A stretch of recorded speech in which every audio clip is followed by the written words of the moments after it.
lawyer ye ka kwatia de enso equally enra na je say akoye nsembi keke areho say wo hwe de asi wo Ghana na unim say NDC omo try say ombesa fix chief justice dismissal no abehye time wa akwatia Ghana fo nyina attention wo akwatia no sa mre na mu no omo de chief justice na dismissal no so bae so that ebeye divided attention na say MPP adwene wo akwatia at the same time chief justice issue so aba na say nka akwatia bo mo na nka chief justice de no so ayese no an ye discuss na say de omo ye no eno ye first thing na keke hwe already judge bia oba England woko ye fene Lord Denning na sa Lord Denning no emra wo de ba ye nyina na otai decent emra wo de ba ye nyina aba be ye mra ene eno na obia eyusu the dissenting view no aba ye law na Lord Denning can say be said the law does not lean itself to trifles triviality adie bia ye nkete wo mra mu no the law does not lean itself towards na mama ma clear example so ohwe mra mu a dominant factors na ya na ye consider but enye triviality ne man nkete bia ehu hia law no kra e kan say e misdemeanor mama we ne ma me ensan as chief justice ye de born no first of all petitioners the asem ko count 1 count 2 count 3 zehu ye bo ko adu wa court a first count court no be determine first count no second count court no be determine third count obe determine so odi for wudi bi mo na say obe punish first count na wa punish obe ja wa ja second count obe we die committee ni tena ase no first count no nko eye Daniel Ofori asem no nko no eno nko no mo determine no mo de submit report de ama president na de ya ne say president say report no so on fan tudwa ehye kukum eti adia amount to stated misbehavior no yenim na keke unma dia man ye very dangerous hwe ye constitution where wo hono e border on interpretation any interpretation which will lead to absurdity any kwan say ojina so ade bia odin chirechire mu beba e be lead to absurdity any kwan say when you are giving interpretation you don't give an interpretation which will lead to absurdity e de emfantia sepa emba yemfa san chirechire mu ne mba we the three grounds I did remove chief justice na na Dr. KB Ashanti kan eno na former chief justice eni yabo akan no the dominant factor that you have to consider whether or not chief justice is what incompetent whether say chief justice or competent or not or competent then me dey ma reho ebra his excellency John Dramani Mahama or throw the letter in the abano know ye all men. You see, it is to capture a archaic English, but lawyers they tell you to capture attention. So a declaration, but a capture attention. But a brow day banner.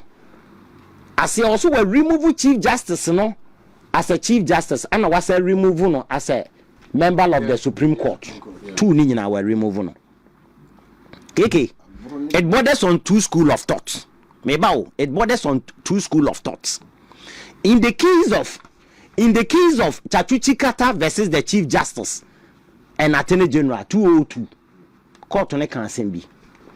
Or can say Supreme Court, her honor no Chief Justice Dibreno, Ejina Binko. Anna, we a member of the Supreme Court, non so as a judge, and Usujina Binko. It can a typical example. It is say, your class, near ye class captain. Ye class captain say omra media so as a class captain a ye role be a diamano a administrative function a class captain e be perform as an administrator eti chief justice no so administrator or perform administrative function no say the head of the judiciary eti class captain no dey say to me no man no ya the boni na we free class captain so does it mean say on formal part of the member of the class, Anna? That is the question to be interrogated. That is my understanding because it borders on two school of thought. Unless somebody goes for further interpretation of that provision, because you need clear case war, but I'm reading the case of Chachuchi Kata versus the Chief Justice. Asimo kai, there be portion ke to be a make natural.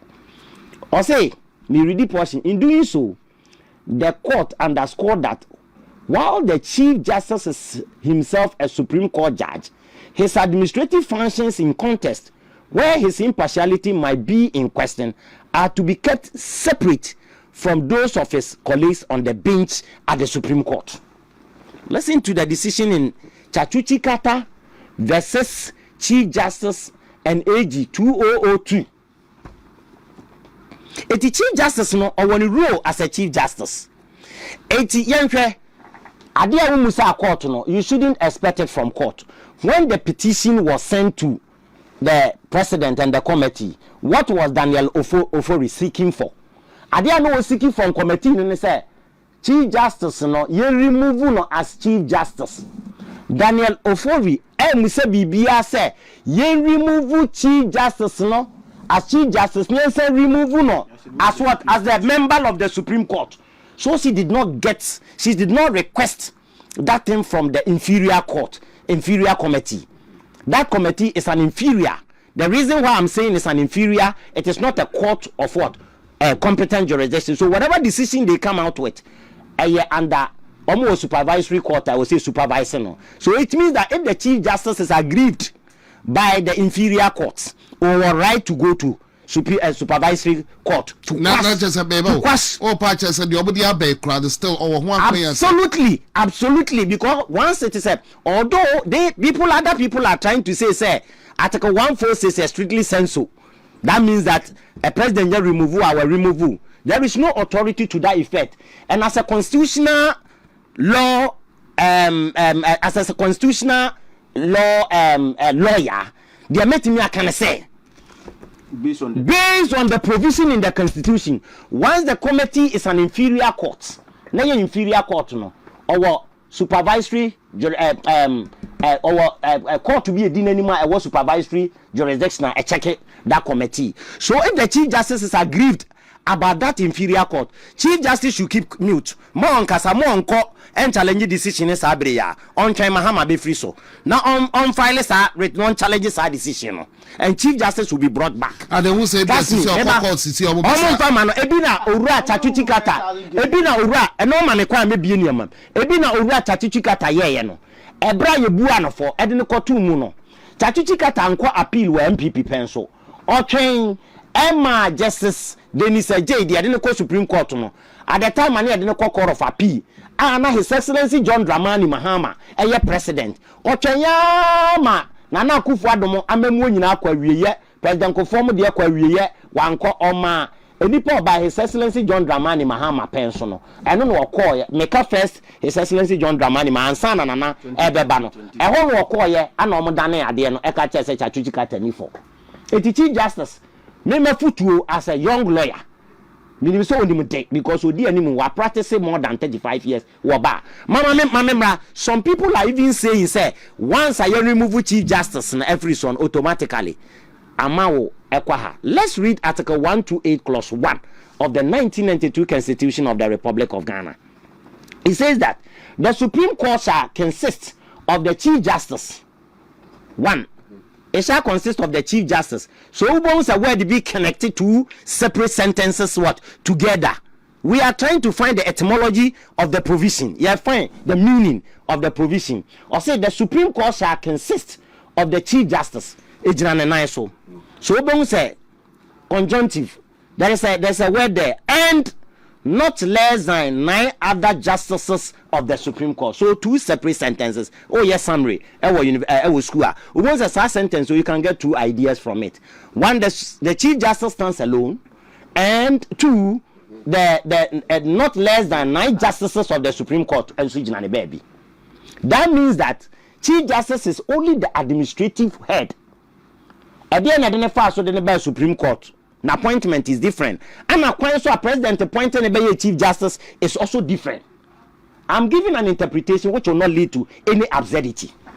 Because constitutional provision, constitutional interpretation will not lead to absurdity. The working Makai in Oka said, Ebra Honorable Joe Sewusumo, Ebra Parliament, aye yeah I say or ye first deputy speaker e do say no mo to ababi and then minority and this one yes omo man to because he's a deputy speaker of parliament omo ko supreme court supreme court look I say no the deputy will no different as a member of parliament in this okay say man to ababi we are now deny the people of Bekwai their right to vote entinya ono say ne pen say okoye deputy speaker no enti abasa Bekwai for no represent omo vote to him and I think say thank you me that say I saw a write up I am me mate or a lawyer no support to their maker but I disagree in total with him on point of law because the me person make say if you read that provision article 128 clause 1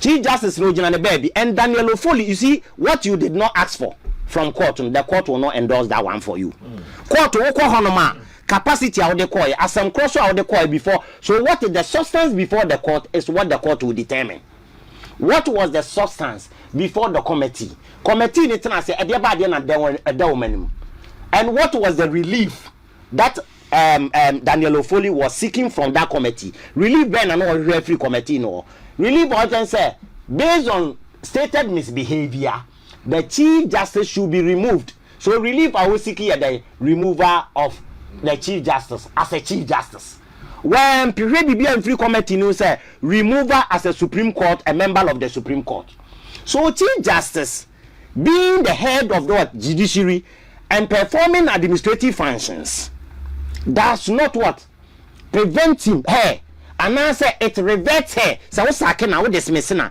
it reverts chief justice no never being a member of that Supreme Court so His Excellency John Dramani Mahama and the letter no down one or the buy no I watch them may you free chief justice because many stated misbehavior it must not be US free so it is in contradiction with that the relief which was sought by Daniel Ofori and then no a boy bra and I'm afraid double jeopardy and say now too men sambra me a hosu fi na be bacho ye nyina no ye monitor akwatia by elections don so until ye course biara I think say voting and as counting ashase until ye go say so no ye wo hodoma bibia ye de ebebro ewo dwumadie no so that's na me hwe ne ma omugina so omudi remove chief justice bako is about expenditure as a chief justice no you see judicial council any ade no omo na determine expenditure wo overspend chief justice has no control absolute control or account and one say chief justice so beko holiday ana yes this year meko holiday ufi say sika say na beso okay say no mo na kwa work yaba nti omo work bia na de say sika no approve e de abra wo chief justice no na we sign enya wo na wo determine usika wo mfanko in any way in any case chief justice no esange ye de sika ne ma no okono enipa ebe testify enipa 12 and ebe testify man no di adanse man no ana Daniel Ofori ebe judicial ayi ho enipa 13 so be testify man no ye wi akuku dama ebe testify chief justice Doche justice just meet me mombi eni ya boa omo former Sofia Kufu KB Asante amenuvo just omo doso omo nyina na ebe testify omo asem omo kan ne say omu nyina omo ye chief justice omu nyina no ebre bi omo bebe bia no o ko holiday na utime de oyere ko ubetime de obako bibia nsi ho kwan dem chief justice we di okoye no sika na ode koye no odi ye no ode sika ne bebre ba ye se sika na mode maame no edoso etime de mintimi ni etime ne me yere ne me ba ene me kunu na koye nso ma san di sika na ye den asan ba eno ye se ye stated misbehavior enti ni suban bi nya enti yayi na bi na yen samra chief justice transfer obi de ne bekumase a te said do transfer high court 6 justice bi wo hono transfer ne de buy wode ne bekumase no eye administrative functions chief justice betimi transfer empo ye kira de wo secondary school na ne meye lawyer no o headmaster timika say geography teacher we mempe no enti monfa no nko ba bi foforo ma me na momere me foforo otimi ko Ghana Education Service o kan eye adwuma it is a chief justice transfer judge be free one place to other eye administrative function and all performing ebinu de toto shaloto say de ho Charlotte say akotena hotel edi ni sika wo hotel bogan na ka no ne dey remove no na ni chief justice dey na yepe eti the question is eti what transfer judge bi ne ba ha no no your stated misbehavior enti dey chief justice free ho in any case adena petition no my na count 1 count 2 count 3 na mu determine a count 1 no nko no mogina no nko so determine abrawa bo bi kwadu first kwadu second kwadu third eti adenti na ode kwadu ba ko pe omo maka omo de petition ne ba ye nyina no ye frɛ omo so omo yare na let me tell you other two petitions omo se di nyina no ya kwa se bi say but I don't say 15th yeah I think say 15th of this month then I was about chief justice no e de akọ minim say chief justice no ko sesi a onya atrenten ne but me pesa meka and say are we building institutions or we are building personality. Senka His Excellency John Dramani Mahama ye say ananko obeya appointment after chief justice foforo ana omuvu o free supreme court because emrana manakwan if you read the article I think 144 or 14 something it tells you that obetimi appointment free baby now senka oba be fa sesi ananko be kwa for different neutral person be free baby no de na be chief justice and any problem nemum sa bafu justice bafu boni ya woti we ya we acting sa wo san de ne be anapo ama JSC wo san de ono eba be ye chief justice de a na me hu se His Excellency John Dramani Mahama ni yedie ana wo hwehwe na nye the yedie of the good people of Ghana and na me can say in the case of Amidu versus President Kufuor Justice Pega in his dissenting view it wasn't a ratio it was an obiter dicta and also obiter dictum a passing comment of a judge. The judge stated clearly, I said, 1. The three arms of government are separated from one another in terms of functions and role. Although there is that kind of separation, but interdependence. And Justice Pega was no san can say, as what can I say, side separation, it is not to the harmony of one arm of the government. But if you look at the harmony of the good people of Ghana, good people of Ghana, ye DNT and yachichemu. Nene wo wakoyi obi afini ye die mu na wo executive na wote wono enema wo ye nyina na ye papa ye musa His Excellency John Dramani Mahama say enema wo ye ne Ghana ha nyina na ye papa ebi call for removal edru ba bi kwa wo ja country we wakoi ni president etiano enye stated misbehavior etiano ye betimi de impeach na remove no ana enena me kan say Justice Bikan wa London, England, they say the law does not lean itself to what? Triviality, trifles. Eti nyaman kitinkiti bi wo ha anya ne yegina so e de remove obi. Eti mi woni say we ye clear case omode undermining democracy and judicial independence. Na e kame say Ghana ha obi antimi nkasa. Obi antimi because Ghana ha enipa omutimi kasa ya soja fo nko a. Omo language nko a na amanfote. Because obi antimi nkasa na emom se ne ya bomb so say yes but the me can say nei anya me nkasa so yeah okay me kase omo nko a na pese omo wa obi antimi nkasa discipline na emom se koba se obi onye soja ni eka kora na yenye den yemfa de me pese me kan say enema bi wa His Excellency John Dramani Mahama di gu akwa mu a it will be very dangerous for this country but enche bia Ghana be hunu sa hawa e was ade when na make say Hosea chapter 8 verse 7 ade na Hosea kan o say he who eats the world shall swallow the void he who breaks the mountains shall choke on dust na the make can say the omuye ni nei one day they will eat the world they will swallow the void and a time will come omu breaking mountains now omo besa choku on the dust na assembly wo hono ma udidi obi na to na etu pese obo ma me ne bra ne sun se ono a o ma ne supreme court judge ono a ne nsanka na entitlement ni sika bia na chese what making the nonsense of ma me no the law profession from the kwala abremu okay na chese so anya you know the entitlement the only thing the entitlement one the only thing the woman can do is to pick the books no I started courtroom as a lawyer because just a dairy I don't know what you say here or court as a lawyer. That is baby o mo de maame na be wie no. Wow. Want to be TV so any na mekai wo se to Ghana dwumadie no wasuguso a wotie ye toa dwumadie no so. You just heard from lawyer Evans Osei Bonsu, Honorable Andrews Bediako enso ewa ha, George Kwatin wa ha, together with Mr. Ishak Chei Brobe.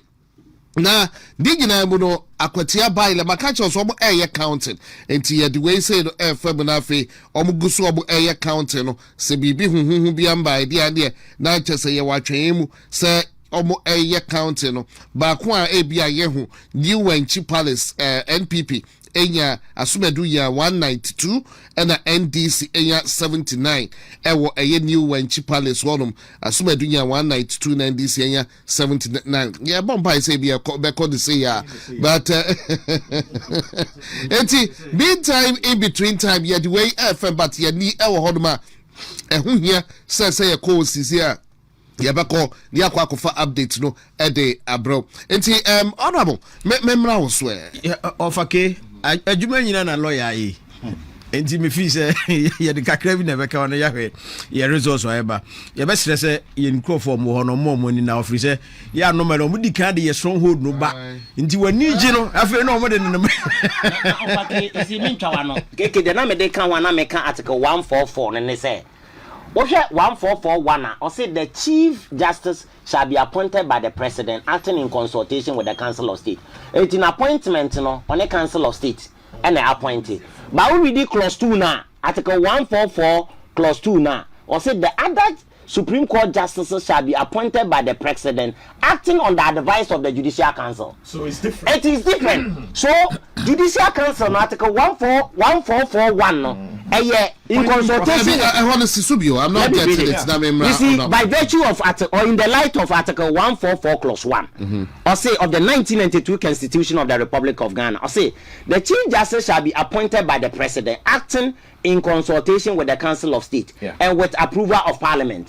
The Chief Justice who you na be Chief Justice dia also wo hwa ne say only Council of State be dwene ho as so simultaneously. Now we are Parliament or the Nakonoma approve and send what me appointing. I said the mode of appointment is different. Now, you don't be a member of the Supreme Court, and you're different, and also need the clause 2. The other Supreme Court justices shall be appointed by the President and the President acting on the advice of the Judicial Council. If the Judicial Council want to be two President for say any pa way. Monya the Monfanamra Emani Mayor Supreme Court judge. We see a Daniel Fori, a charge nibi. Or say, my men appointing Nipa Duomoko Supreme Court was suggested. And you only suggested yet. Judicial Council and someone back and say, ye Nipa war Supreme Court near shorty. No, my men are to just send a president, ye Nipa because one not president no. Only Judicial Council no adwen ho no wa appoint be the court. We ye the bomb amene kwa do e dey remove no. It is already the mode of appointment na e different. It would be a case we remove no. Na wasa so you na free one say on member of the Supreme Court. Me, I beg to differ with the greatest of respect and with all humility. You see the way and manner His Excellency John Dramani Mahama is running this country is very dangerous. It's very dangerous. The good people of Ghana feel so much to Myanmar, His Excellency John Dramani Mahama. But Ghana, we live to see. Say one we are Ghana for bisu. They all yin say, our pet majority be not what destroy or we are no cock. And the all yin Ghana and yet the harmony of the good people of Ghana. But on one casan and NDC ye. Yeah. Dachi at the how can say na bebre Ghana. Asofo imam any and kremofo nipa kan almost starting normal kasem. Because mamina we you no. Ebeye mutatis mutandis with necessary corrections and necessary amendment. When a lawyer says it has to be applied mutatis mutandis, that means that it has to be applied with necessary corrections and necessary amendment.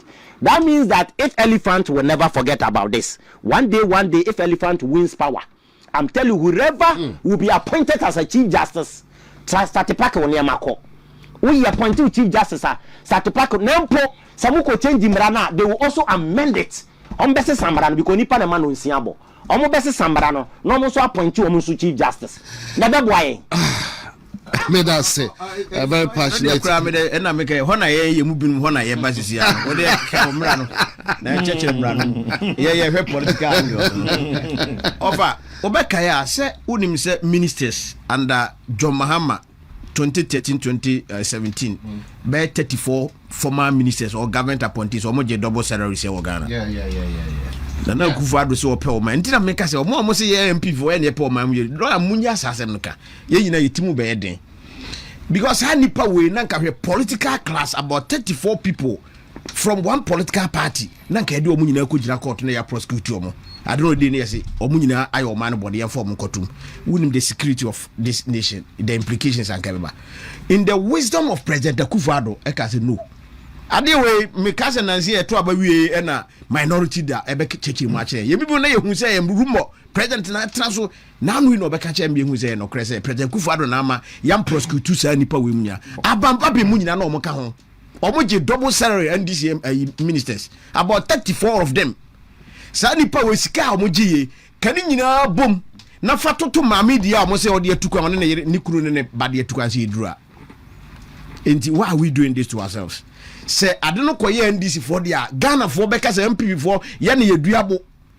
because say Ghana for no expectation omo wo ma MPP no eso cha na NDC yeso nyina political party ba ko na ye rane hwe sisi ye papa John Mahama o yes ane ma wo wie ya oyi maame no hwe asema okoka waka ne ye yeah. Or see democracy thrives on institutions. This say yeah institutions na e ma ye governance and ye democracy no entumi nyina ne nan so. You knew this. Na ye the petition abrew. Petition the brown no yes more than 10,000 pages. And I say no man can kire. Na ye the bread no within 30 minutes ye I know you one pay 10,000 a year I know you one. Ba ko pa no dan ofori de na. Ye tumi ahwemu nura e de atworo krata e de yi maame na di. Na emu bi dia ye hu se so fa so beka na video se ade omo ye nyina maame no mbe yi na di enti mi dia na enye me nwa but eye sabi a ye twa to na utwa sa no to na nyina ye ka se democracy na ye ka ho asem se ye nyina no na ye de be ye adwuma dia sa sa wo ye ndisi fo atwa to no na me se sa de we ebe di omampani Mahama ene ne generations achi e was so many years to come but straightness na make wo hwe eye Oran Sansari, so I'm a former dean law school. Or say right constitution the year Juma. What's your performance? Just a constitution perfect. Yes. So if I could do that, all kinds of quite or say or try my man say the case near treason. Yes. That's what they did to the woman. Na we mami former chief justice na ade we no ya ade a NDC for no sa na omote omo ni judiciary no since ye NDC PNDC ba Ghana ha omo ni ni yida because omo wa adwen bi say odim so omo ne kum sa judges miensa no PNDC time enti omo fi say judiciary no omo NDC ni hu lawyer kra na ne buafu enne na omo nkrofo asuasua bi because omo say one people for their tie for nko a omo de lawyer for nko a enti ya ade e wo say omo ni judicial no de titimrem ni omo ni yi na nya maame we nko ho ebra omo ba power 2009 a na president Kufuor afiri akonwa so maame Georgina Tilda Wood buy no omo fa akwan bia so frustrate maame se nko be yi maame na afiri ho and this woman told us edruba bi ko ye se nko be resign obeka ya President Moss ekoye press meet the press bi Emma, I think say Kobi Fiagbe. E Kobi sa na question say, what information you want say or pe kwan bia yi Chief Justice na free ho na nokora wo mu no osi gina ho. Hwemanim. Am I a heart cat hunter? Obeka na kwabraje ya no ya NDC chairman. Abe make comment say there are so many ways to kill the cat. E ho na President Mills Marka obuka say onye e say cat hunter. Enti President Mills na dey na see form yes ankada das within the NDC no enkomo ye kwan bia senka ye nyima amene mfiri ho enti nya enne na ehase na bra President Mahama eye ne campaign no o ka hesa maami oba obeyi na di so nya tumi a ene o san ka kire NDC for lawyers say o hie om no ka kire om say media me ka kire mu nyina ne say judiciary no akoye MPP for nko a enti munyire mo ho na me ba mepe kwan na me de mo ahyehim ampampa obaye no wasoa first time in the history of this country 7 members to the Supreme Court at a go e bin see that ebra na Supreme Court no ye 14 judges no President Mahama then in opposition and this for catch and say obodo so dodo Akufo Addo free ho kwa na omu 14 and now by all the 7 account me yakodu 19. What kind of hypocrisy is this? Enti ya adwena omo boye ewo omo tirimu se omo ba power de omba yeni ena mampani aboduku a yefere se yemfita duku ena why na dwen se obe saade na wo ye no enti me na nya me nwa ne mu na senke ma maame no fair trial enra metie lawyer Iko Otu former attorney general metie no kwa as a sun edeme wo hwe pani we se do city ya wonya obi o ekikako but the way amana he was talking and emotions na no de kasa no utum say the asinu na nya o se omo ni mo ahia as a lawyer wakache mo se omo twere omo written statement na omo de aba enra Monday no omo de ayiru kodu ano omo ko no written submissions no omo yiba omo de ayiru ko na wo hwe opanyina na oda committee ya no enra ni dimina no de ye presentation you see eya obi was ankrofo no nyina mu e no omo bo yes omo bo pose ombe yi maame no because omo adwene say we were senior members at the Supreme Court and na ye de maame no bae and no bae from a course of appeal or bae no and a President Kufuor Addo be ne Chief Justice entie manini kwambie be fa so and this for behaving as if say judicial na bae no since 1992 e be share ye 1992 constitution problem say what judicial nyina ye maame we na akoso yet you kasa na omo nsema oka even 20 Supreme Court omo koya asie nu katia be ka chense court no omo ko no nkura krata bia court fa makola calculator kotra ho na obobọ kokpa no enne obobọ maame no kwadu a omo se ore ne ma omo lusu sa case no na even say unanimous FC na omo ka ho asem no na omo kasa asem no e de to judiciary so that the maame no na no ye Chief Justice maame be di Chief Justice abini I think say 3 years any but ya nema akoso wo judicial ho nyina no ndisi fo adwen nyina no say maame na akoso ni nyina because ono na ye head ubi so omo nkrofo no omutimi kofa adibia a yese maame na ye na sa time kwara maame no onyam ko Supreme Court mpo enso na de so ano give the dog a bad name in order to hang it me see wo be kwa kwakwase no dachi onko be kwa na adie we ya asi no offer eyareho in the history of this country na nipa moya o madwen se minia Franklin Kujo oti Facebook e na osa o invite for mumra na minimum menum sa de enkodi ayi chinchinka ne de ka ho na se e don no bo na se dane a aka na epe o ofa aka na epe na se don no bo na ade no dane a sa nipa we ya na omo aka omo anu atumi nipa ba ko maami we nsem ba ya mamu se watumi aka bia waye bold pa ene sa kremoni na ayi national prayer okogina ayi fo no a okasa he no oh god o kanokre na asofo omo wo mamu omo aka omo anu atum ye na nanum ahemfo omo aka omo anu atum na me ene ede me konne wonkasa o kire de ofa keke be ko wonkasa the next day no na ye wo ena ye de wo ko na ho na be kasa. And I think say democracy na ye practice no ya ya manedru baby say ewi ase nyina de omani hwe na de wo ya ye nyina no disturb the investor confidence international community exactly na nipa da sane hu sa de wo enti wonye wi ase japade nyina na ohwere okra ofamfa so be na obenya sisi ye fence legislature ya odia executive wafa judicial no aka no so a yenim se ebebo democracy no ho fa so a wase kogu no aka ho na me de asena impanifo be bam no de make ani ene de lawyer no me nya adwen but me de say wo ne me ya adwen obi bia ye de ko Supreme Court wa NDC aba we na de wo ba bia no ye nye Chief Justice nkwa na ebeyi no ye beyi judges na aka ho rated misbehavior oh yeah na say me say ma sha say atwere me nkrata omo ho nyina me bisa omo din ni omo fie me hwehwem obi 10,000 cross atwere ni atworo enti ye na de akoto say nyame boa na say Dr. Mahmoud Bawumia na be ye president wo my wim na de command no so ntiase a ye betere so atua because said the so to enra no esese sa na to na so beto obiafo na ofen to obiafo de nya to no nyina ya bia den say because the yeah Mahama any NDC for aye no e ya reho sem nti e besra asofo no omo hwe in future say omo pese we bi esi no omo nkasa net say the maame so for yakufu akasa sesi ya no omo nkasa maame no o se ne wira ho You say judiciary, no. This is what the woman is saying. But why didn't she resign? No question. I the question, time we resign. Maybe I don't even say to this extent. But you cry. But if you Zongo community now, we are still losing Zongo communities. And figures here are nodding. May share figures. Figures Zongo community. Early days, yes. If you look at but it would have been we say that they call a George.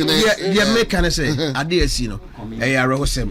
Enti nyina yemfa ya no ntumbi na yenye o man nyina office o man enye baako for dia enye ndisi for dia se ye kase ye ni se ya bo mo ye de ma o mo ye a ebeduru ba bi no me na ye de me ko ye wan kasa o kina de o beko me nso me nkasa de nazi no na ye de me nu ko na o man ye ko ya na ye bae Mate, me da super papa Honorable Andrews Bediako enso ene ena wote ye no still ye wo dwumade no so ye ko animu na yahwe baka chels akwete by elections no say no de no num abo ama kwakobo no nsia na snippets menka say results no remu kakran but here na me say no me hu no say early days yet yenwie na yenhwe sene ade no ebeko yente eye bad eye bi ade yenhwe sene ebeko nti hand in hand yenhwe any chief justice de no kopem say ye be samu na apne de results ni nyina so abro George Keke George that's a gaps sir Solomon area no one gaps no so yeah Solomon and no there and you be share George wait there facha me keto bi na me share ba there we say because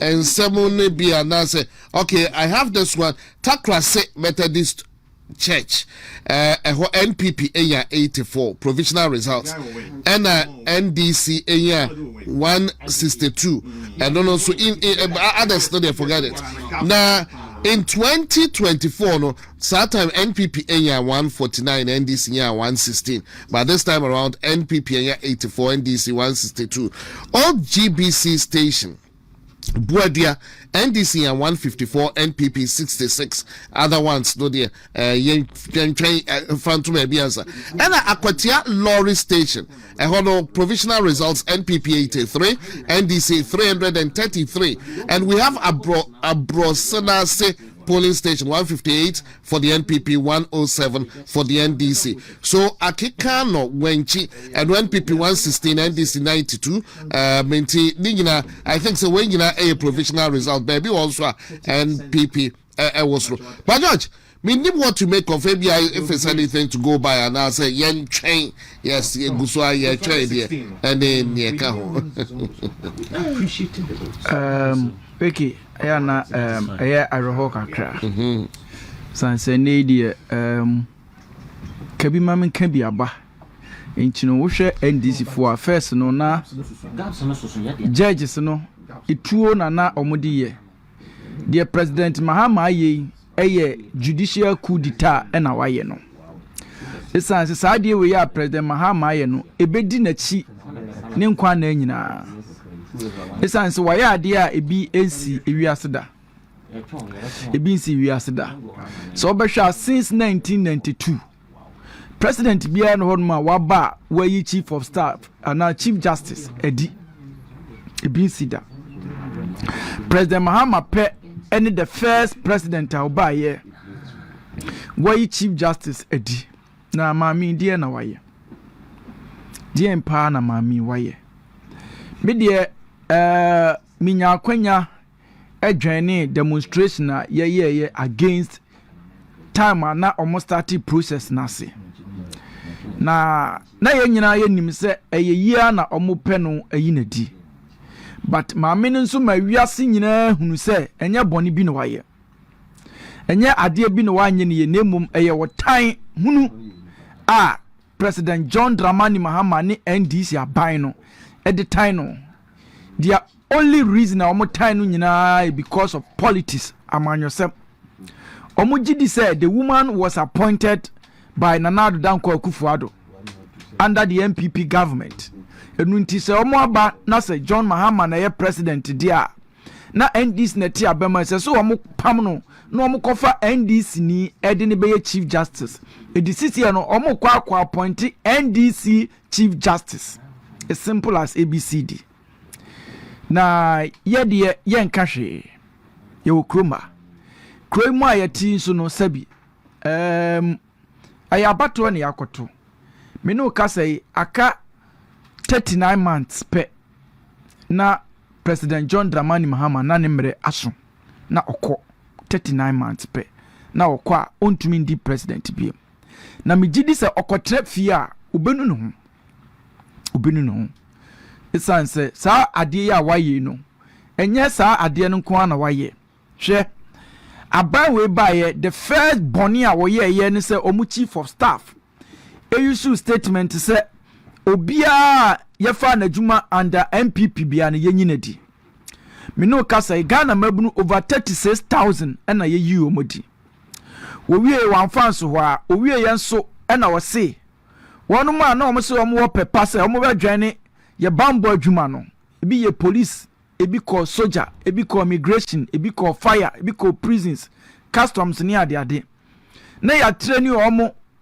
6 months omo baye no say recruitment no started under the MPP government nti omo ye MPP for eno so ye yi omadi enipa be 2000 nti ne uhu insecurity enam kroma ye bo obi tuo ene ade beti ade se bia no ya motu a na obi wu ene homo wo keke homo wa omudi ni nkran keke for the first time pipe tu a ye twipie abontre no uhu mfonyini ni bia wo yembe show enipa be enum anasesen omatoa nanam won sedo enne ye ne agase ye nuama e wosola me no kase journalist bi a me read from the page o se nipa awuo no omo kai over be 200 na nipa aka nyina omu nyina dwane afrikuro no makotena akobọ omo ho adwa e wo Cote d'Ivoire bi mu Togo enne insecurity agiatese all because of president no ni incompetence anase amamu a obu a enkoye enunti ene atutrafo agye kroi afa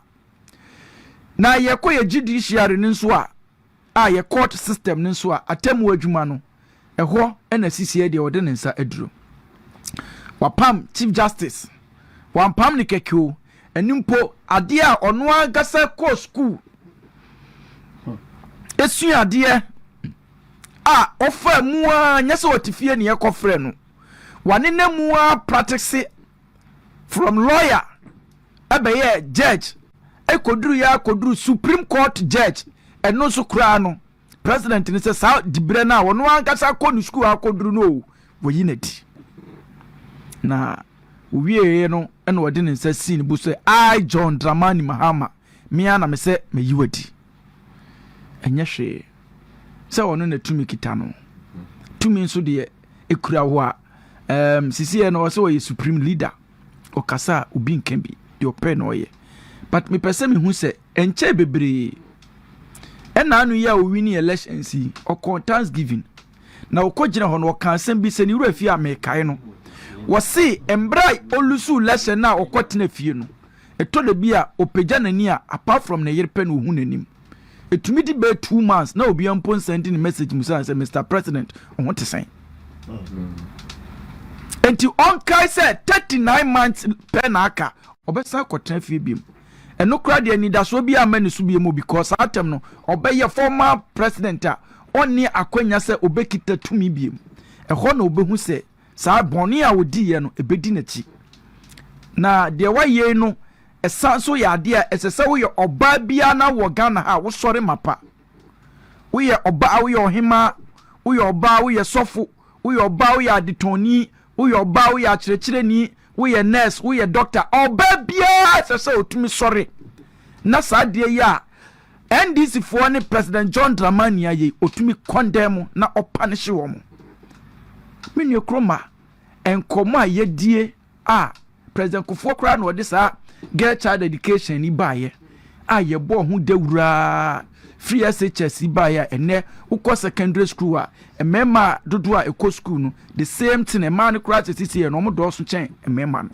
aye nyina no all the conferences aye ko nyina ye say ye mpushi ema enfo mo nko the highest positions na maami etumi afem hwe oba wobenya dibre w'anim no enya easy o aye abusa yenua moma no atete a wobɛfem sometimes ukọ bema bi office kura kope bibia uduru ho say manage ho ni nyina no sesa wo fa kwan bi so a ubetumi a penetrate all these challenges na maami yatumi afa yawo we mu nyina akoduru Supreme Court judge ama President Nana Danko Akufo-Addo abona ba so ahye ne munyam se wadwumadi a wadi a aso se de wasom oman yinti nukramu enti saade a ye judicial institution ni nyina wo na obeba be head a obe chief justice obaye a wo se menti ase enu nti yatena Jubilee House ene ya atwerɛtwerɛ bibi ene ya frɛfrɛ nkɔfo se momfa mu signature me chance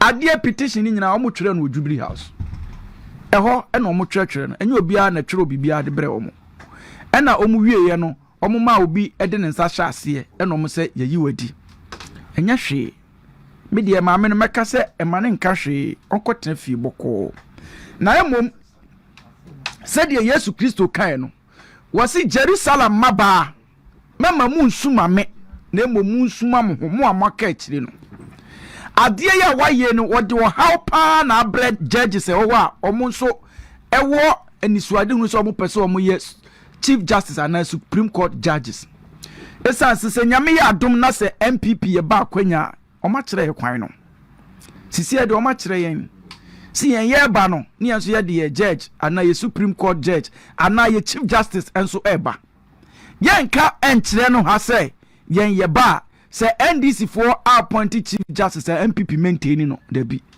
any chief justice bia John Mahama president NDC be appointing bia won say ada ye be swear Dr. Mahmoud Bawumia in as the president of Ghana no sada na no na de na dibre no no de ato hoboko because ye be twere petition no kra opposition azan ya ba bem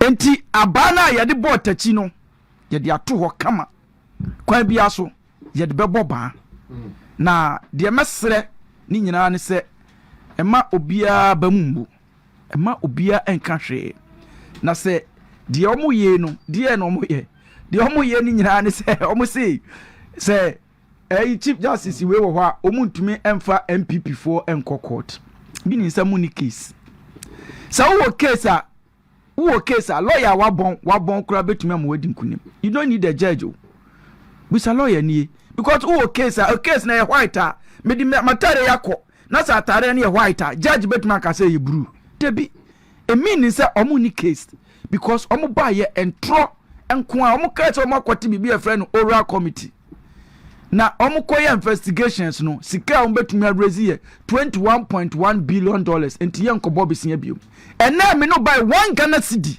omo ntumi raise ye ena Ghana ka omo ba guso within just 9 months no $10 billion 10 billion ena omo dia be ka Ghana ka o you see a gold board no e bon kan enti me dia mesre se obi anya abotre na MPP fo nyina yenka mom adia ehia ba ko pe ene nka mom esa se mimi nim mi wogidie mapa se MPP fo eye abufuo ne ba ye ne yetena fie se MPP kabom ne yakase yekoto aba bibia no wa NDC betuma bitie hwatete a ene omode NPP ekomu ene MPP fo sori a empanyifo ye de ne koyoko national security BNI CID ni ye de ne ko bebi obi ho ya ka kire se onko report 3 enti anopa okọ report oyoko a awia no akọ report o BNI anwumre no akọ report o CID eno a ene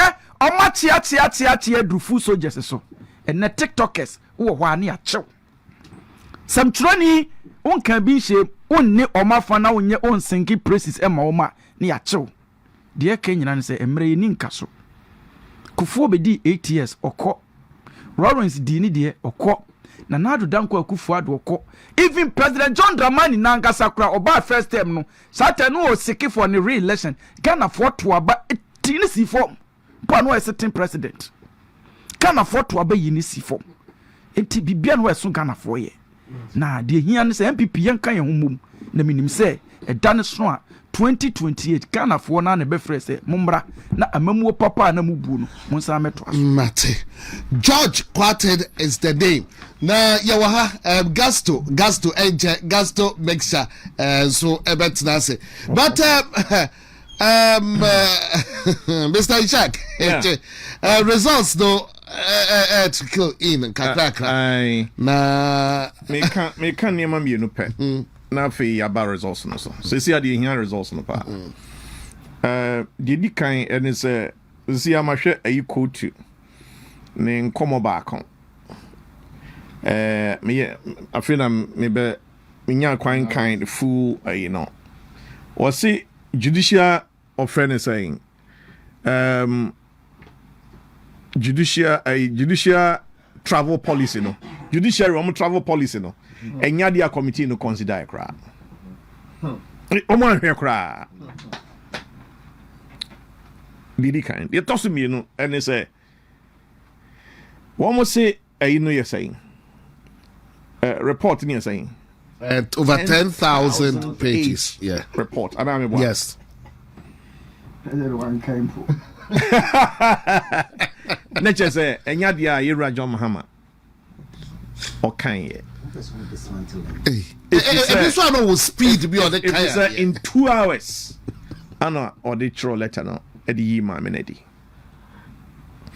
Engineer dia wakan ye.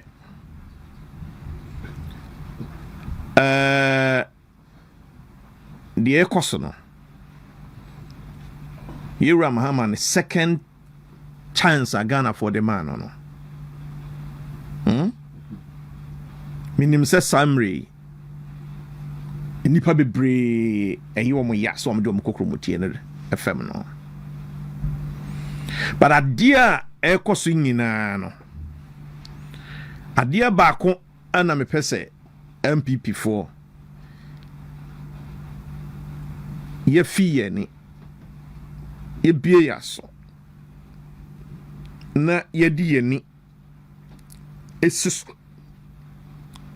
na di ye hwehwe no eye tumi. What you say? Yeah. Minim no doso dodo ewe ye party mu. Enna me na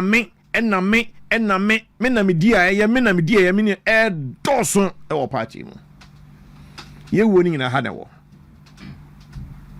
Ye woni na ha na wo. Na lawyer hwe resource eba no si o Zongo communities no. So how many people are in the Zongo communities? If we see ya heti yourselves. See ya heti yourselves. Nye tisisi ye kwa aba. Without due respect to many and mama no more esom. How many? And the north. How many? Sure. Election statistics 2024 no. All right, lawyer. The entire 5 northern regions ningina. What did to 2020 abana ye kokoto ye na na kufu ado de na ye lusu vote 164,000. 5 northern regions no. Ye no kra no northeast. Dr. Mudba Omia region there. Ye gaining over 20,000 votes. 4 na ye no so tie no. What the northeast 20,000 plus no kokoti free mu a. Ye vote ye lose 5 northern regions ningina lawyer 164,000. Tiengo mani yo. Hawana yana kasa. Tiengo mani yo. Gana for munjo. Lawyer, ye lose Greater Accra kwa over 570,000 votes. Over 570,000 votes. Do you know say Greater Accra say and the dominant ethnic group e Greater Accra e Akan. Yeah, that's so. Dominant. Any those who Greater Accra. But what you say? Yeah. check it maps no see here Ashanti, Eastern, Central, Greater Accra, Western North. Saa ha no. De Ghana map no de nefuna apu no.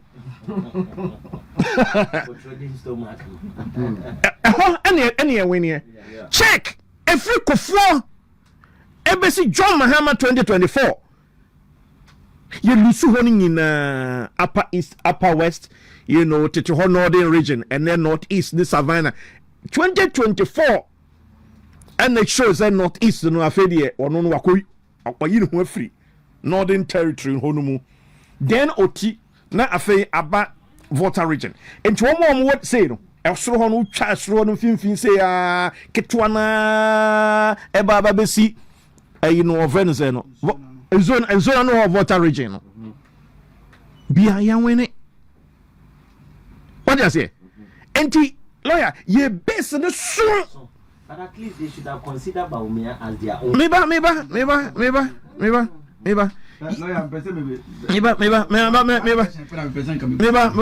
fatu you now 1 man be 1 minute to 2 minutes political party MPP no nekrana zongos ne northern no etimi apeja kakra. If you go around now, boy, people you dig ground mugrana, or akola, papa no or pamo. Yes, it used to be very bad. But the point I'm saying is that Ashanti Lusu for over 430,000 votes. Okay. Yanto. Eastern region over 250,000 votes. Central region over 230,000 votes. What I'm trying to put across in precise terms is this. Yeah, lawyer. That is so. They were ya buying and no now but now so na you can't unfa. You know see plus and some bebrebe ya can matrobia fa ho and all of that nya fe na ya be sa aboni nyina chi. Say ye best the susono. Say ye buy better so no so betie yen. No ye de ye can wanya so branch no betie yen no disua. There is no way. Yeah. There is no way. If it's a numbers now ye can on zongo ni northern no. I used to be very honest with you and with all due respect to my friends in the north and in the zongo. But when we get angry, Niakas yen trouble. Nana Gufado, see a trouble run off. A trouble run off. Anka NDC ever winning majority in parliament, but Nakufado would have been president in 2008. But what you say? Nakufado would have been president in 2000. So the unity and intransigence, research, utifoboma, titibriti. Tintin yakasema momfa Isaac okobo ya be depa but me breno aso results na ba ne ka dibi ma chiefu ansa ne ya kwa nkebe kwa some they have body as say MP elect I don't know. I'm there because I'm too. I'm there. Egum and 10. But baby, I do the idea. All we can do and they say, "Other guy, Isaac, who say, but who say be balance? Yeah, winning." But better, you know, I say, me bread on tea. Advertisers say, you know, results.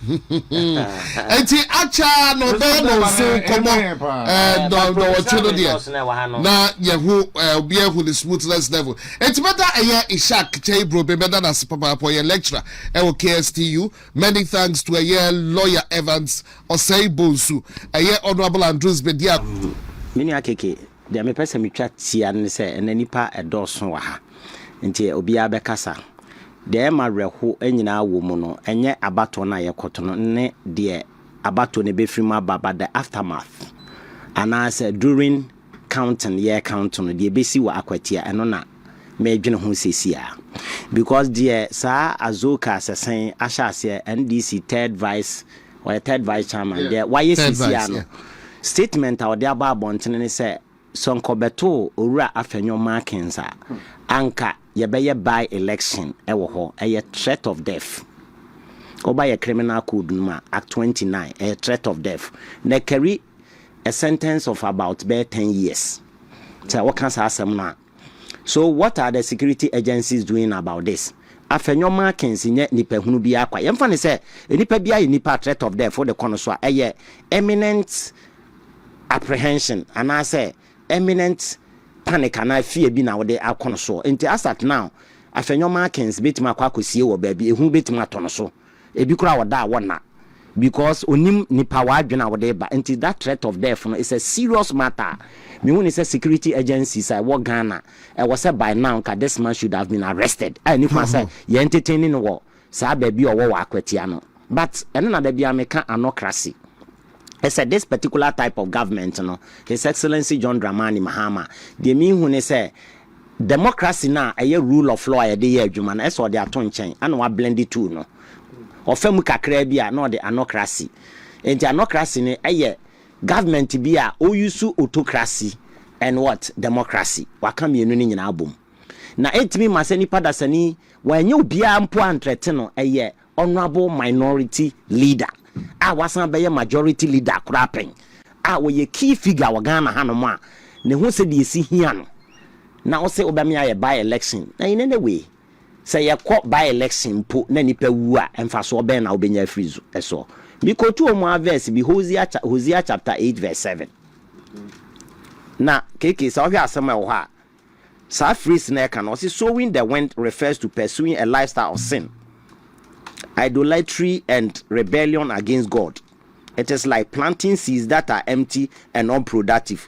So Hosea chapter 8 verse 7 is a powerful verse that warns about the consequences of sinful actions.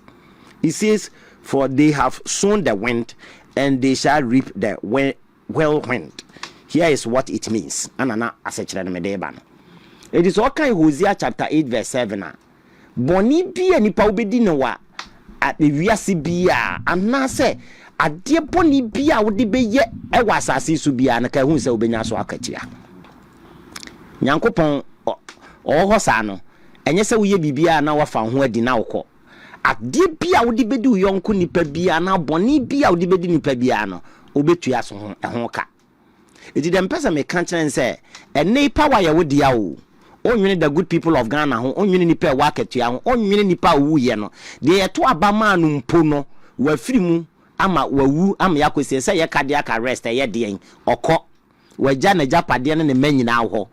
Na wo a wo be pre sa abiri ya wo so wo bekum obi ana se wo beto minority leader wo beku no wo ede na ebeto echina sampo kura no be papa ya wo kasa kura no as to say wachina se nyambe begene nkwa afiri ne nsam ejina nyankopon ho wonim ana wo kasa sei edi se bibi mpo anye no ame anche no na yamfana nkokọ to a onka hu se Hosea chapter 8 verse 7 ene ni bedi de mra ese fi se nyankopon no ofa ne boa onto ne ntem.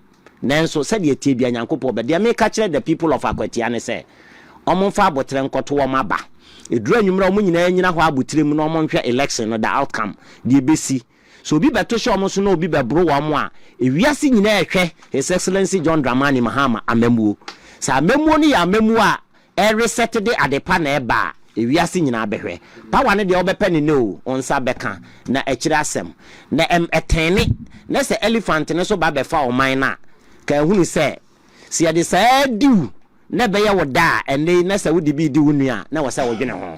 The people of Akatua amfa abotre de omo peno no the electorate no de omo peno no ono no omo nto abama no enye ekwan a ye pre ye ho ayi enye party bi a wochiche sika nemum de the good people of Akwatia no de omo pe so wo represent wo no hye mrama wo no sa nipa no omo mfa tumi ma no power ye ni nkaso emere ye ni nkaso oye danya opamendis international epcra 40 years eye danya MPP beba enne de obesa bia obetwa bia no omuso betwa sasa de bi e de acho but I don't wish that the Mesra MPP for ne say so omo ba nessa abotre de ayom bia abotre na omde bu man ne be yeye na obema the good people of Ghana ho atona omonye saade no efi se ye pe enchirima daachi but enye de obi ebe favor no ene na Justice Pega ekaye in the case of what Amidu versus the president Kofo Justice Pega say sa 3 arms of government na ya chemu no enye to the harmony of one arm of government executive power no ayede ama president no but to the harmony of the good people of Ghana 83 arms of government although are separated from one another in terms of functions and role that separateness no a recall for interdependence. That interdependence, no, it does not mean that it is to your harmony, but to the harmony of the good people of Ghana. It is His Excellency John Dramani Mahama and the party for Yebiano, omonyene the harmony of the good people of Ghana. No, na enye DNA omubenya. Manoesi. Mate, mesa ba unche bio lawyer. Na yemrante roti omono nyabyu. Say Bapawa, Yenya, not your way, and Mrante omono nyabyu. Lawyer, we inquire no nyabyu. What we say, yes, a debia ba yenya your money. In the end, a poor money, and Tino Mondi, a chini, and Nimina for my to say, or my honor. And Tiamam Ranten of Omubufu. And this is me and a payment granted to Mokachem said, of course, you say, ye Bapawa.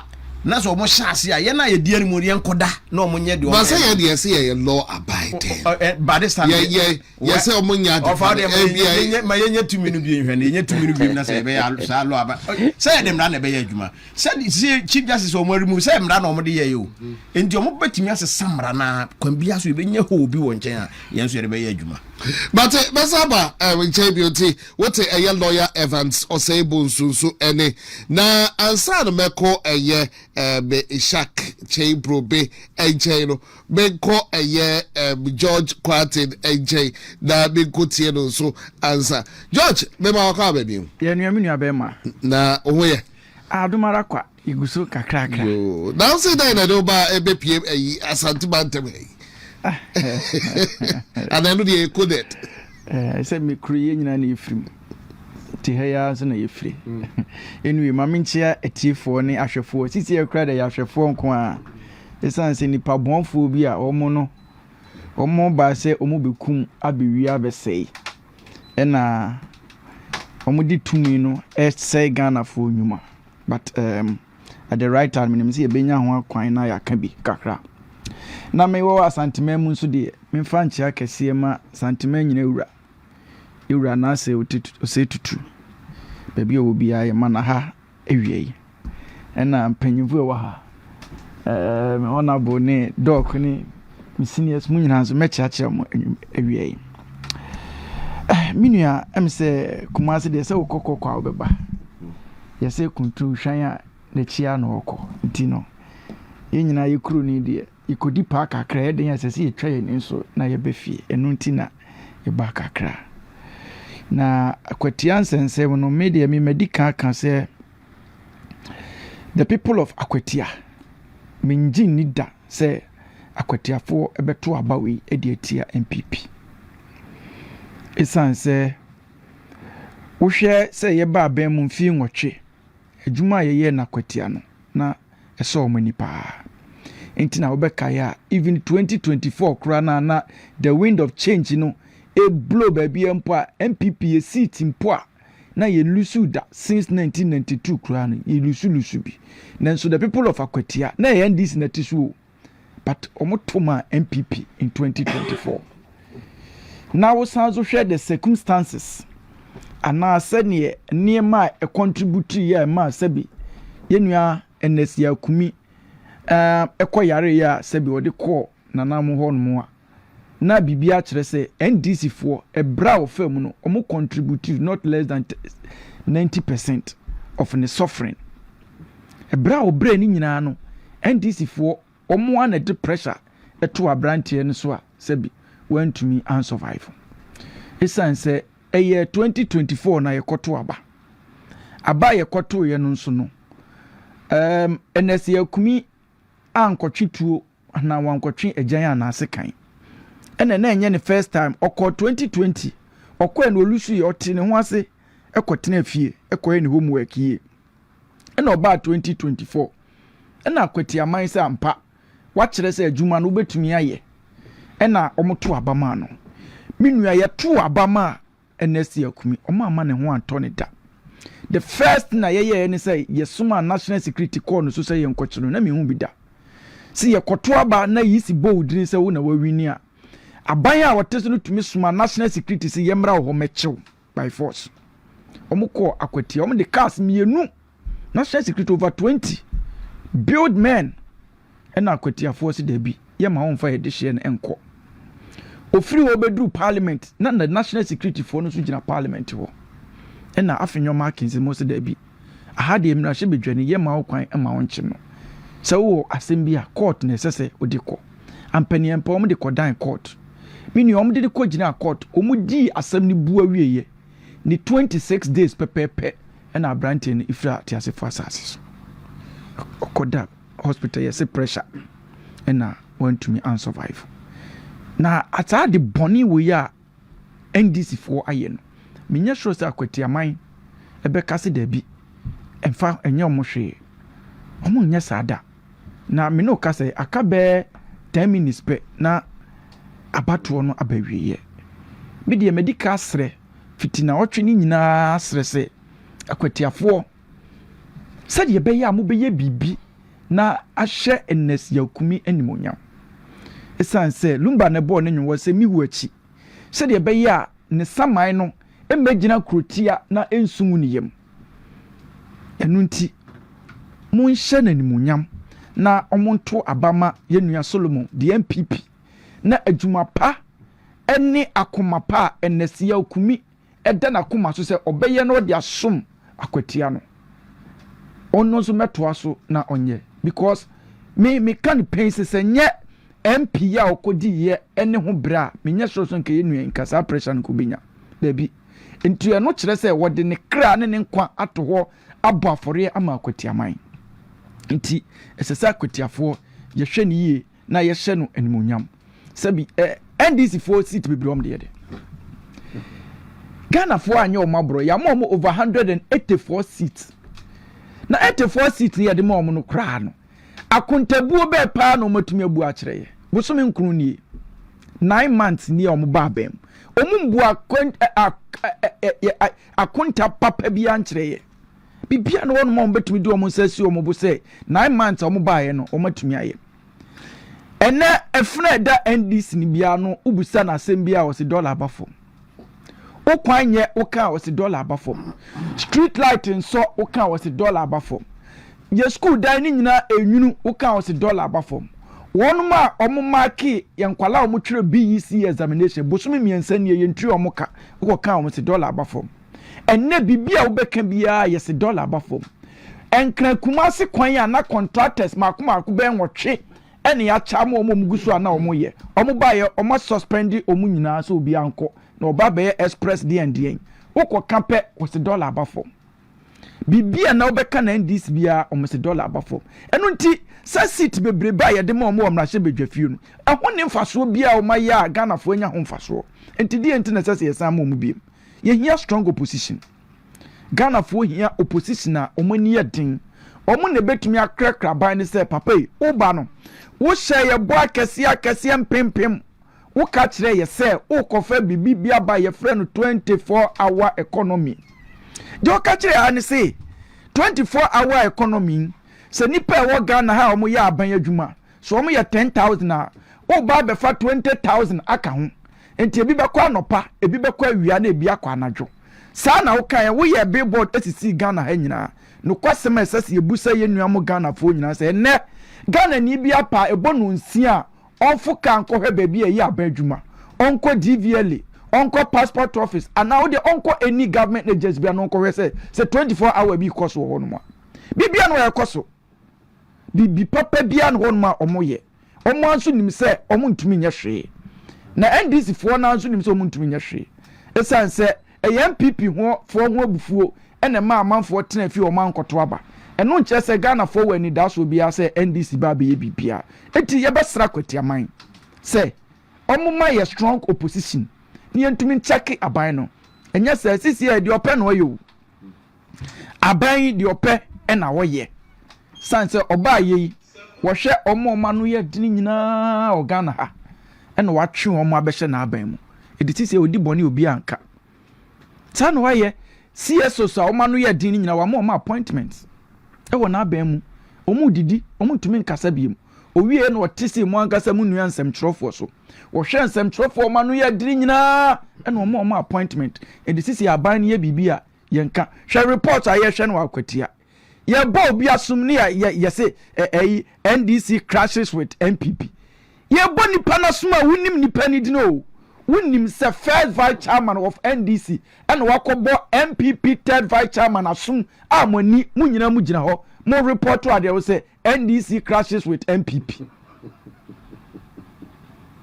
because of say yakeka omunyina no atum owie ya sofo wo say wakofa bibia ba ye frɛ no national dance hwan okotiti committee and odi asofo no so aguso edisisi no John Mahama oye supreme leader okasa obi nka bi obi anso ntumi oppose no na de opɛ na oye adesrɛ ne de beto akwatiama anim sɛ minim sɛ atama so ara nanso akasima bɛ enumba bia wote yanka bia hwɛ bia no tumirika na kokoto obi antumi nya ohwe na to abanma Solomon Kwame Sumadu na MPP yan tonkoso nkoye 88 no ne mighty minority no so enkoso anya hode no na nkipu aban no ne yan check no enya saa obefa enumu omuye mpo esan sisi okata wan oppose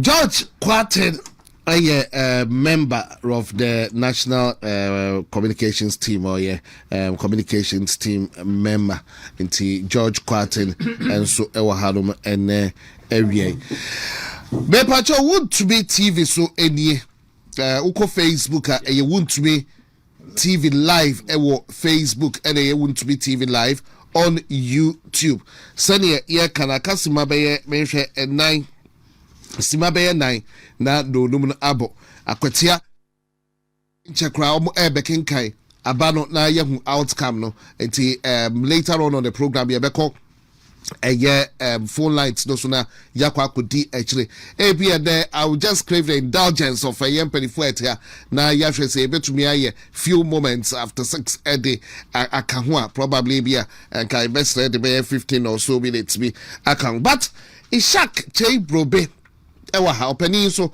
lecturer ewo KSTU opani mema akwaba ene abema na wapo mu ye de kakraka manzo ya me adom me ho ye Isaac efrado pa bepem sabri make us say do num abo ankasa na akwatia by election ya na medim se Ghana bi kura kasa by election kura dai ni yentwam na nka ne obewi ni no na ono ani ni pa exam ya kan sempi batene by election akoso ewo akwatia nipa beye 52,328 registered voters near say omobetuaba police for over 5,000 year deploy echo in 119 polling stations but it's not been without issues yeah to abandon so niema edinem yes kiki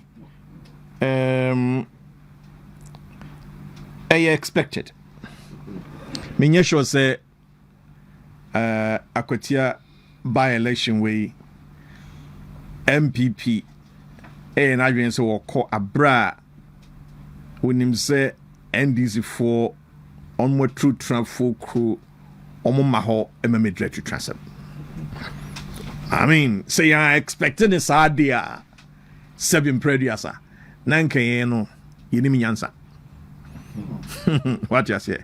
But that is not what has happened. Na se utie ye third vice Chama Buga Sadam Freno. Yeah. Or your announcement to say the edikan invisible forces ewo. The Tosumi no Kandahar boys ewo. The Tosumians Delta forces ewo. There's another one. Boga Bulldogs. And teenagers say no. Akwatia na ye koe no no yenso so yamfa sapan sa ne koe. Na mehunu yen crofo a omonam a ehunu se abetra kese no yenso se emrante ni bi ebeti so chen wo mo de no. enti nyame nko a na yɛbɔ no mpaeɛ sɛ polling station no kura ɛwɔ wɔkyiri titiriw no kuroma no saa mmerɛ deɛ me expect sɛ obiara bɛkɔ polling station hɔ kyɛn sɛ wo a wowɔ fufuo anaa woka ɔbanku bi anaa ayi ɔfrɛ no sɛ wabetie bi ɛnyɛ saa deɛ a ɛsɛ sɛ titiriw mabunu no titiriw a ɔmo ɛna wɔmo excuse me wɔmo ɛtan Solomon akyi no this is the time I'm expecting sɛ obiara wɔkatua biara sɛ ɔyɛ mfidie yi ɛkɔɔ hɔ obiara hwɛ yɛn a babunu biara o na nkura wo moma wo vuvu biara no expect sɛ ɔde wobɛkɔ polling station na wako protect ballots no say no ɛden a wo di mo abɔ sante na wo kwakɔto no deɛ ɔmo bɛkɔ kwakɔto no num abɔ anasa aka just a minute na no num abɔ ɔmo di sante mu deɛ ɔmo nyinaa bɛto awie minim sɛ hwebe the next 30 minutes na polling stations ne bebree hɔ a na ɔmo ato awie a ɔmo ebi adaka no so na ɔmo ahyɛ no ɔmo akan dino yɛn nyinaa ana ɛsɛ nsuso no mehu sɛ observers akɔ hɔ paa ɛyɛ party people party stalwarts ɛnkyɛ yɛn ho nyinaa ɛngu so ɛwɔ ɔfrɛ ne sɛn constituency hɔ 119 polling stations no na yɛnkɔbɔ yɛ ballots no ɛho ɛban yɛwie a wɔn yɛ ballot accounting wɔn make sure sɛ deɛ wɔn yɛ na nɔpa no wɔn ato aso ɛde a awie deɛ yɛwie nso so a yɛhwɛ sɛ yɛbɛ enter ne nyinaa na yɛasensan no sɛ wowɔ haw bi ɛwɔ ballot accounting na wɔn ayɛ no wɔ haw bi wɔ ho abɛnsan yɛwie nso so a sɛ ehu sɛ party no nso wagye ne kɔpe ɛnhyehyɛ kyerɛ sɛ ɛsɛ sɛ yɛde baako koraa tal polling station hɔ na public no nyinaa nso obiara ehunu election no sɛdeɛ si kɔɔ so ɛwɔ polling station hɔ na yɛwie a yɛde ne nyinaa bɛgu kan mu ne yɛdi akyire ɛne with the electoral commission official na yɛkɔ coalition center na me sure say ballot no enu coalition center no na announcement na ready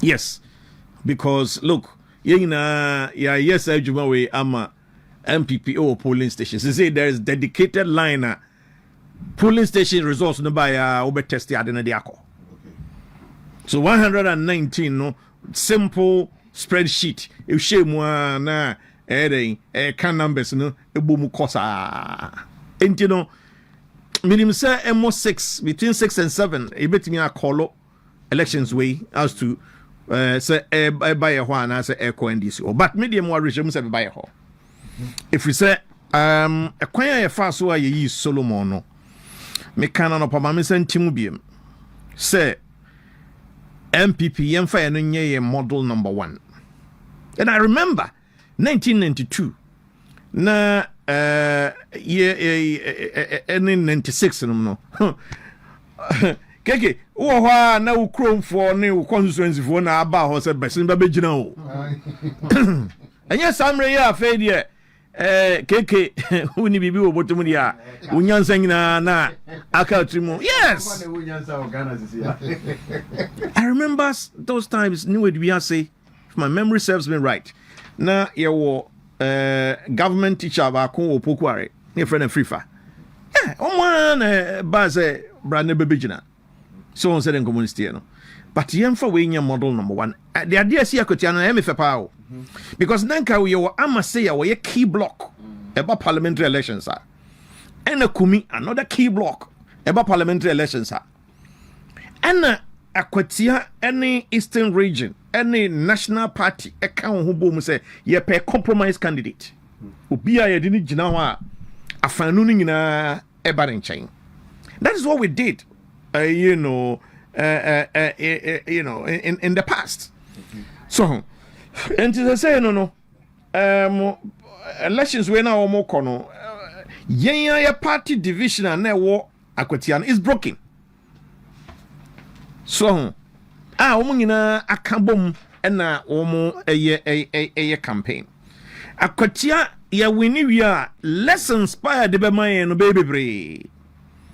So say ye tie ho asesa na ye hwehwemu timu say asimasi obenten titru or friend is saying constituencies are etimi kwa ha no. So MPP timi this adwuma ya ebetimi anya a lot of seats ba. Because yana MPP no said you see running internal primaries no. Ni ebufuo ni yawo ni ye ebamu no. Ena yana ekofasa ansen something na eba. Ena ansa na obe reach sa consensus on a particular candidate no so no. Na wasa reflect constituencies no niema bebre. So what I say? Because you know, assume mate say ofrahim vie. Is another very important factor. Say uko ye local communities na utiminya sa ade na ye no so eboa because more often than not yes o free ha. Ana ye ko elections ayente. Yeah. Free ha. O papa ne ma me na be do ye no waka ha nsem bebre. So na we dey Ibrahim fi o hodi a ene say dey o dey kra na bagas so uga so free ha. So what you say? And I feel the local community, the local economy now so we integral part of the local economy. Akwatia mining. And on what you so we miner. And what farm mabuni bebre. Yes, almost 1,500. So na no ti o e ka pampamu na o hwe sede maburi si e chante boniti wo na nwumu a techri no otimu se sunsum bi you know and na wo mo evoke no sa the support of friend is saying asumadu so yanunti no be ma minim se ye beti asam den ne every of friend is saying akwatia adia ebe ye pa ne se ebe kanya party no ebe me hu say decisions are taking nansen no jina bia obesi bia na ehun won sunsanso ni ebe party betimi atimi ayire no ho you know setetam bia no o sigina ya obehwe bunkum behwe nifa obehwe animu obehwe chiri na watimi asigina ya obehwie no so wedi jina we ya yesi efino ho me heli akwatia decision no ana masa heli tamale central decision no what do I say? In fact, so obi wo hokra na tamale central decision ebe mo odi akwakoto akotua ba no e de ama MPP obi betu si sajina no sa asa mu kra asa mu ye dufuru pekra dodo obi o ye neutral chance obi o ye typical die hard NDC and on the other day we try to from ma ye the NDC na try to from to ye den NDC na no beto but obi a we ye neutral bia o hwe decision na you taking no tamale central na obetumi aka say na say MPP fu ankwa pre hadia na hadia o mu ankasa nipa na teso ana wa free mu adentina esese NDC for kra musa abaha kra be kokom kra mo be ye o mo hi kra mo say yento asen north no nwie no na MPP ni e ho ba o ni o ba se be we ni asen north yeah what you say ma asen north no mo ye din ye ya kwan ye gua ye gu ha ye astrotef ye commission we hu an winning na no mo hwe no mo sre what you say utie enkomo a Mwadaroma, money amanfo edidi no community a. Omo say enya dia anya niema NDC ben last minute. Na Akufo-Addo ni Dr. Mahmoud Bawomi aban SCDVL office awie. Ubaye of friend is saying excuse me, bosome enwotwe ni. Eni akire. Onko se wo commission. sa DVA office ono what you say afeya ebeka be nanu am ya kwakoto aba no wose okwakọ yewra John Mahama so okwakọ commission this say you can kwa na ekosro George omsi ye say na abeka ho $10 billion ekwa be no de ye what the oyan sanchoni minim say what the udi niam chipa catch them here so mo yi kwan a na omunye gold no na omudi ebibu economy no omudi amaska for no omudi akototo nema no you see $10 billion no enyes ka ketwa sa o enyes ka ketwa no de enyes ka ketwa kra enyes ka ketwa kra ejuma nke bitumi aye no ma we no what you say Accra Kumasi bypass and 9 contractors nwotwe ene na wo so budget no kwa no yamfa nga ho enhyem akwan empro na fe de wo so be Accra Kumasi expressway this guy aba we pa the MPP tumi sa be di ensam pa bi mu a ye be ya hwe can this will be president through style serious matter ni kan sa no hwe akwatia do mo nya ndisi ania bring nyina no wonim de psychological warfare o pese wo fa bragging right tamale no ewia no fa kwatia ka ho a then he comes out to tell MPP mogu psychological warfare you chief justice na ya saki ni pa be 35,000 e frejumem and ya change top brass of military ya change police I mean you sure say bad ben crowd and yes way you nipa ni conversation because you see the way one see architect one eniema no but ne oka so dey no cry because omo ya na afa ka wa hye na abamubuo omo pushi that is exactly what they are doing NPP sides are they ye bibia se say dey ye nya ma afa say dey has yes ye chichi chama wuntumi nom what is here na afa yen kwada womo ewo TikTok social media any maba one ye mabunu ye chichi can't you see very clear. Say, oh why just I say ye pam mamu with mo. Se munya to me bi wa obehwe ni ye. You understand? And untino medium warishemu and it will be a happiest day and 2nd September. Say ye bekeka e mana boom na akwatia MPP awenie. Esa ebe koso e wakwatia enanwumre. Womune ebe gba afa Ghana nyina me say no MPP ikuo no enwuye ejina na so na ye hye ye niema yi a yebetumi asan aba ban mu bio medase mate Ishak benso medase na wuntumi TV so enie meka obi o say bia fed wachim wafidie dia ba beto adoma yes talk Ghana jumedie no wasuguso awutie ma lawyer Evans Osei Bonsu ewa ha sanso na honorable Andrews Bediako openi former MC German South municipality no emu afe minia George Quarton member of the NPP National Communications Team and you just heard from Ura Ishak Cheibrobe or a lecturer KSTU Asante